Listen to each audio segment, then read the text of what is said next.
Biz o iman məsələlərini hamısını götürdük və o tövhidin növlərini keçmişdik də biz, eləmi? Bəli, bəli. Qədərdə qaldı. Qədərdə qurtardı. Qədərdə müəyyən dörd şeyləri. Hmm. Yaxşı. Deməli, əqidə məsələsindən bugün götürürük. Deməli, əməlin qəbul şərtlərini götürürük Allahın izni ilə. Yavaş-yavaş gedərik. Deməli, qardaşlar, ümumiyyətlə, salih əməlin, həmçinin bu, həmin gətirdiyimiz şərtlər salih əməlin tərifidir. Ki, yəni, bu şərtlərlə əməl salih olur. Əgər bu şərtlər tamamlanmasa, kim nə gətirirsə, o deyir ki, bu salih əməl deyil, yəni.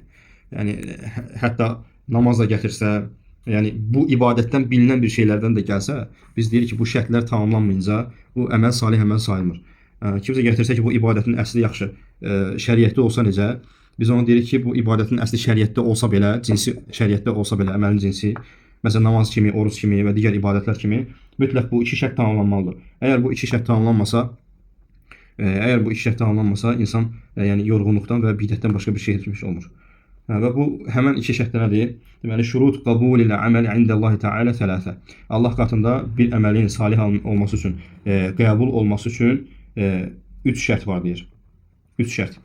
Deməli, birinci şərt odur ki, el-imanu billahi Teala və tevhiduhu. Yəni Allah Taalaya deməli iman olmalıdır birinci növbədə və Allah Taala'nı təhləşdirmə olmalıdır. Yəni tövhid əhli olmalısan. Çünki birinci şərtini görə belə gətirdi. Məsələn, insan ixlasla etsə və sünnəyə müvafiq olaraq etsə belə, indi o şərtlər gələcək, o barədə dəlillər də gələcək. Niyə görə birinci şərti gətirdi ki, sənin Allaha imanın və tövhidin olmalıdır? Çünki tövhid əhli olmasa bir insanın etdiyi əməl qəbul olarmı? Əlbəttə olmaz. Çünki insanın əməlinin qəbul olması üçün mütləq sənin Allaha imanın, yəni müsəlman olmalısan. Və müsəlman olsan belə tövhid əhli olmalısan. Və Allah Subhanahu taala Quran-ı Kərimdə buyurur ki, Furqan surəsinin 23-cü ayəsində: "Və qadimna ilə ma amilu min amalin feca'alnahu haba'an mansura." Və deyir, o gün deyir qiyamət günü o kafirlər barəsində buyurur ki, Allah Taala onların əməlləri onlara təqdim olunacaq və deməli onlar nə olacaq? Feca'alnahu. Biz onu deyir, Allah Taala deyir ki, biz onu deyir sovrulmuş toz dənəciyinə çevrilərik. Toz. Yəni əməlləri heç olar, puç olar əməlləri. Çünki niyə görə? Əslən onların Allaha imanı olmadıkları və tövhid üzərində olmadıkları üçün. Ona görə də barakallahu fikum, yəni burada birinci şərt ona görə gəlir ki, Allaha iman və tövhid üzərində olmalısan, mütləq. Çünki əməllər bu iki şəxsdən qəbul. İki şəxsdən də yəni bir şəxsdir o. Əməllər sadəcə bu insandan qəbul olunur. Allaha iman olmalıdır və tövhid əhli olmalıdır, mütləq. Yəni kimsə soruşa bilər ki, bu gün günümüzdə müsəlmanam deyib Allaha şirk qoşanlar necə? Qardaşlar, şirk bütün əməlləri batil eləyir. Şirk bütün əməlləri batil eləyir. Və ona görə də şərt odur ki, birinci şərtimiz, əgər əməlinin qəbul olmasını bilmək istəyirsənsə, mütləq tövhid əhli olmalısan. Əssalam. Yəni kimsə gətirə bilər ki, o şirk eləyənlər, o filan kəslər, indi adlarını çəkmək istəmirəm. Onlar həccə gedirlər, ümrə eləyirlər, axı həcc savabı yəni anadan doğulmuş kimi eləyir. Bunların hamısının bir şərti sadəcə tövhiddir, qardaşlar. Tövhid əhli olan insan qiyamət günü qurtulan yeganə insandır. Bunu yadınızda saxlayın. Əgər tövhid əhli olmasa, nə olursa olsun, şirk varsa, vəssalam. Çünki Allah Taala Quran-ı Kərimdə nə deyir? İnna Allaha la yaghfiru an yushraka bihi.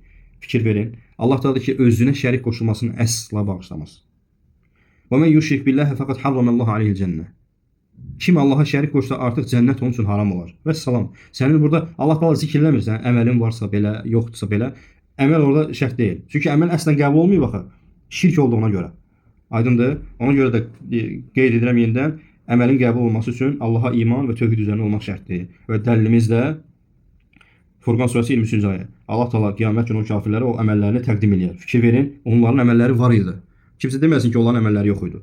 Var idi. Onların da deməli yoxsulu doyuzdurması, həcc eləyənləri və başqa hər şey. Bugün günümüzdə də görürsünüz ki, elə kafirlər var ki, hətta müsəlmanlar onlar üçün yəni təəssüflər olsun ki, müsəlmanlar artıq onları tərifləyirlər və filan kəs belə elədi, filan kəs filan dövlətə, yetimlərə belə elədi. Qardaş, o əməl ondan qəbul olacaqmı? Məsələ orasıdır.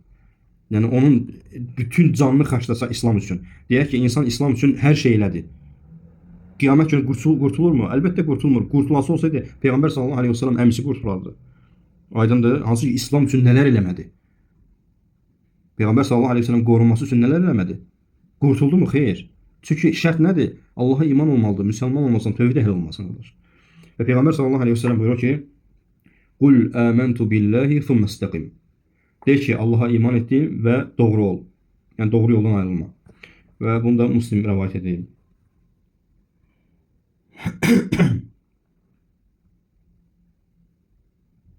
Yəni bu həmən iman müəllif buyurur ki, min şurutul iman, imanın şərtlərindəndir ki, yəni insanın əllə yanqusa sahibul əməli imanehu bi kufrin. Yəni insan öz imanını naqis etməməlidir, küfrlə və ya da şirklə. Çünki yəni bi ən yansarifə şeyən min ibadəti li qeyrillah. İnsan da o imanı nə ilə naqisləşdirir? Yəni imanı nə ilə aşağı salır və ya da ki, tamamilə aparır? Yəni hansı ki o ibadətləri Allahdan qeyrisinə sərf etməklə, məsəl üçün nəbilərə dua etməklə və yaxud da ölülərə dua etməklə və yaxud da onlarla istiğasə etməklə, onlardan yəni yardım diləməklə. Və Allah Subhanahu taala buyurur ki, Ənam surəsində: "Vələv əşraku ləhəbita anhum ma kanu ya'malun." Və Ənam surəsinin 88-ci ayəsində buyurur ki, əgər deyir şirk qoşsanız və Allah Subhanahu taala sizin əməllərinizi həbita, yəni puç eləyər. Bütün əməllərinizi batil eləyər. Və həmçinin Allah Teala buyurur ki, başqa ayədə Zumar surəsinin 65-ci ayəsində: "Və laqad uhiya ileykə və iləllezina min qablika." Sənə və səndən öncəkilərə belə vəhy olundu ki, "La in əşrakta la yahbatanna amaluka və la takunanna minel xasirin." Əgər şərik qoşsan, la yahbatanna amaluk. Əməlini puç eləyər və qiyamət günü xüsrana uğrayanlardan olarsan. Və fikir verin, hətta Allahın Rasuluna belə Allah Subhanahu taala bu təhdid eləyir. Ona görə şirk ən böyük günahdır. Və hətta Allah Taala'nın Rasulu olsa belə şirk ona bağışlanmır. İnsanlar içərisində Allaha yaxın kimdir? Ən yaxın kimdir? Rasullardır. Elə deyilmi? Və rasullara belə bu güzəşt olunmayıb. Ki, rasuldur deyə şirk qoşsa işləməz bu bağışlanır. Allah Taala təhdid eləyir. La in əşrakta. Əgər şərik qoşsan, la yahbatanna amaluk. Və fikir verin, burada da 2 dənə tövhid var, gücləndirmə. La yahbatanna. Yəni Allah Taala mütləq əməlini batil edəcək. Əgər şirk qoşsan. Və bu barakallahu fikum birinci şərt idi. Hansı ki Allaha iman və tövhid üzərində olmaq lazımdır əməlin qəbulu üçün. İkinci şərt nədir? İkinci şərt ixlasdır. Və o da nədir? Allah Taalaya ixlas üzərinə əməl etməkdir. Yəni Allah üçün əməl etməkdir, xalis olaraq. Və riyadan, sum'adan uzaq olmaqdır. Riya nədir, qardaşlar? Yəni göstərməkdir. Peyğəmbər sallallahu əleyhi və səlləm nə deyir? Yəni sizdən biriniz namaz qılar, o namazını gözəlləşdirər. Yəni gözəlləşdirər nədir? Yaxşı qılmağa çalışar ki, qıraqda olanlar desinlər ki, aynı gözəl namaz qılır, xuşu. Allah qorusun. Və bu şeylərdən uzaq olmaq lazımdır ki, əməl bizdən qəbul olsun. Məsələn, alimlər gətirirlər ki, bir məsələ var. Məsələn, insan gəlir namaz qılır. Biri var, əməlinə ibtidəən, başlanğıc olaraq riya ilə başlayır. Yəni insanlar görsünlər deyə. Barakallahu fikum, yəni alimlər deyir ki, bu namaz batildir. Bir də var, deyir ki, girdin namaza, sonradan kimsələr gəldi girdi məscidə. İbtidəən başlanğıc olaraq ixlasla başlamısan. Lakin namazın ortasında kimsə gördün və yaxud da ki, eşitdin ki, kimsə gəlib, ona görə namazını gözəlləşdirdin. Və alimlər bu barədə ixtilaf ediblər. Bəzi alimlər deyir ki, namaz batildir yenə. Və səhih olan doğrusunu Allah bilir. Namaz batil deyil, lakin əcri yoxdur. Əcrini puç eləyirsən. Bir də var ki, insan üçüncü növdə namaz bitdikdən sonra riya gəlir ona. Namaz bitdikdən sonra riya gəlir və vallahi aləm o namaza heç bir təsir eləmir. Lakin insan günah qazanır riyaya görə. Yəni namazı batil edən hansıdır? O əmələ riya ilə başlamaqdır. Allah qorusun. Riya ilə başlayırsansa o əməl batil olur. Və digərlərində isə əgər ortasında gələrsə və yaxud da sonradan gələrsə o təsir eləmir inşallah ki o ibadətə. Lakin əcrini azaldır və yaxud da ki əcrini aparır təmiz. Və sum'a da nədir qardaşlar? Sum'a eşitdirməkdir. Sum'a eşitdirməkdir. Məsələn, hansısa bir əməl eləmsən, gəlmişsən qardaşların içərisinə, deyirsən ki, o yolda deyir, bir nəfər var idi, gördünüz onu. Qardaşlar da deyir ki, yox, görmədik. Deyir, ehtiyaclı deyəsən, verdim, yola saldım. Sən, yəni, o eşitdirməkdir qardaşlar. Ona görə də belə şeylərdən çəkinmək lazım. Məsəl üçün, bizim başımıza gələn bir məsələni qeyd edeyim. Qardaş onu bəlkə də bilər, əlbəttə ki, bilərəkdən etməz onu. Yəni, görürsünüz, bax, elm elə bir şeydir ki,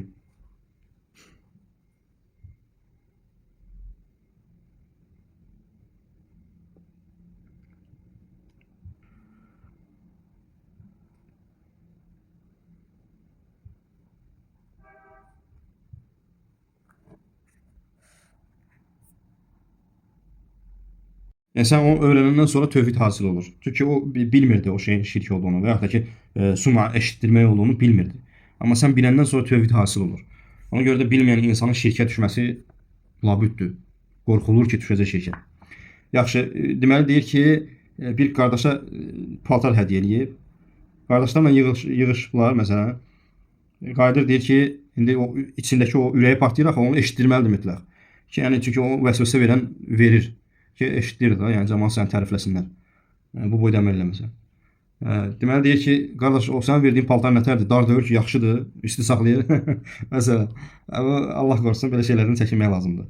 Yəni, əməli eşitdirməkdən sayılır bu. Ona görə də ikinci deməli şərtimiz nə oldu? İxlas. Və bu şeyə zidd olan şeylər nədir? Riya ilə, göstərişlə eşitdirmək. Və Allah Teala buyurur ki, Quran-Kərimdə: "Fəd'ullaha muxlisin lehu'd-din və lev kerihel kafirun." Kafirlər ikrah eləsələr də fəd'ullaha, Allaha dua elə, muxlisin lehu'd-din. Dini ona xas edərək, yəni ixlaslı şəkildə. Və sonra Peyğəmbər sallallahu əleyhi və səlləm deyir ki, və bu gətirdiyim ayə də Qafir surəsinin 14-cü ayəsidir. Allah Nəbisi sallallahu əleyhi və səlləm deyir ki, qardaşlar, Allah Nəbisi sallallahu əleyhi və səlləm adını eşitsəniz və yaxud da ki, zikr olunsa salavat deyin. İnnallaha və mələikətuhu yusalluna alan-nabi. Ya eyyuhellezina amanu sallu alayhi və sallimu təslima. Allah və mələkləri həqiqətən Rasuluna salavat deyir. Siz də ey iman gətirənlər Allah Rasuluna sallallahu əleyhi və səlləmə salavat deyin. Və Peyğəmbər sallallahu əleyhi və səlləmə kim bir dəfə salavat deyərsə, Allah Subhanahu taala onun üçün 10 dəfə salavat deyər. Allahın salavat deməsi, yəni insan üçün xeyri istəməsidir. Xeyir təqdir etməsidir və istəməsidir. İnsanın Rasul üçün salavat deməsi də yəni ona salam göndərməsi və onun üçün dua etməsidir. Və ona görə də sual verə bilərəm bununla bağlı. Bəli. O xutbə vaxtı da Peyğəmbər sallallahu əleyhi və səlləmin adı çəkiləndə salavatı bir də görsən bəhsdən deyirlər də bölümdə oturanlar.